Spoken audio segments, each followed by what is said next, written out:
Assalamualaikum warahmatullahi wabarakatuh. Saya Arswendo Sandiuda. Di sini akan menceritakan sebuah tulisan yang berjudul Allah Sungguh Dekat. Seringkali kita merasa bahwa diri kita jauh dari Allah. Doa-doa kita susah untuk didengar dan dikabulkan olehnya. Akibatnya kemalasan bermunajat pun menghampiri diri kita pelan-pelan. Padahal dalam salah satu ayat Allah Subhanahu wa taala berfirman, "Dan apabila hamba-hambaku bertanya kepadamu tentang aku,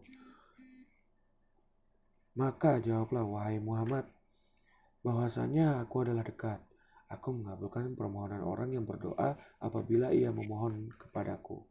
Maka hendaklah mereka itu memenuhi segala perintahku.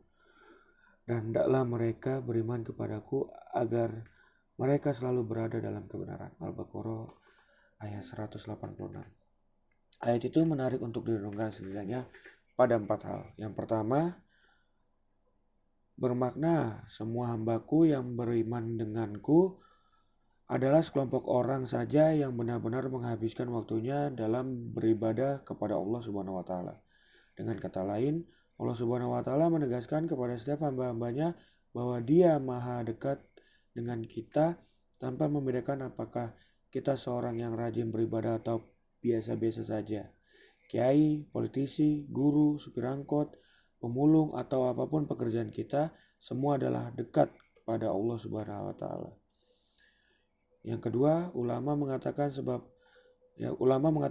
sebab turun ayat ini adalah ketika Rasulullah Subhanahu wa taala membacakan ayat lain dalam Al-Qur'an, yaitu, "Dan Tuhanmu berfirman, berdoalah kepadaku, niscaya akan ku perkenankan bagimu." Surat Ghafir ayat 60. Lalu orang-orang bertanya, "Ya Rasulullah, di mana dan kapan waktu yang tepat untuk berdoa?" Allah kemudian menurunkan ayat menegaskan bahwa Dia Maha menjawab, dekat dan sungguh dekat. Rasulullah Subhanahu wa taala kemudian mengabarkan pada kita bahwa sedekat-dekat seorang hamba kepada Tuhannya adalah saat dia bersujud, maka perbanyaklah doa saat sujudmu itu. Yang ketiga, pada bagian lain dalam Al-Quran, ketika orang-orang bertanya kepada Rasulullah SAW tentang Allah Subhanahu wa taala, Allah menurunkan ayat dengan kata awalan, "Katakanlah wahai Muhammad." Misalnya pada surat Al-Ikhlas, "Qul huwallahu ahad." Pada surah An-Nas, "Qul a'udzu birabbin nas." Dan lain-lain. Tetapi khusus pada ayat ini Allah meniadakan kata perintah itu. Padahal yang membacakan ayat tersebut adalah juga Rasulullah SAW. Para ahli bahasa Arab mengatakan peniadaan kata perintah itu untuk menunjukkan kedekatan Allah kepada manusia, makhluk ciptaannya, tanpa terhalang oleh siapapun. Sebab bukankah dalam ayat lain Allah Subhanahu wa taala berfirman, "Dan sungguh kami telah menciptakan manusia dan mengetahui apa yang dibisikkan oleh hatinya.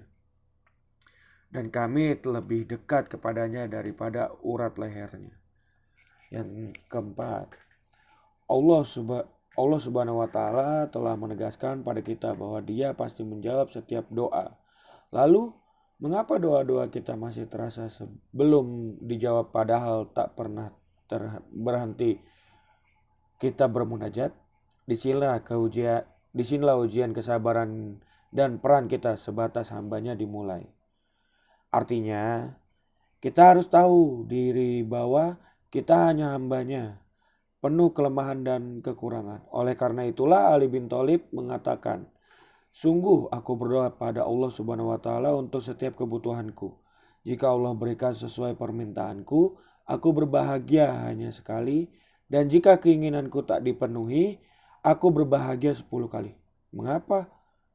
Sebab yang pertama adalah pilihanku, dan yang kedua adalah pilihan Allah. Sesungguhnya Dialah yang Maha menentukan apa yang tidak kita tahu. Maka kita harus berbaik sangka kepada Allah Subhanahu wa taala sambil terus ikhtiar dalam menggapai kebaikan. Imam Ibnul Qayyim berpesan, jika kesulitan hidup yang kau rasakan berkepanjangan, padahal tak pernah berhenti engkau berdoa, yakinlah bahwa sesungguhnya Allah tidak ingin menjawab doamu itu saja. Dia ingin memberikanmu karunia lain yang bahkan engkau tak memintanya. Demikian, semoga bermanfaat. Kurang lebihnya mohon maaf. Assalamualaikum warahmatullahi wabarakatuh.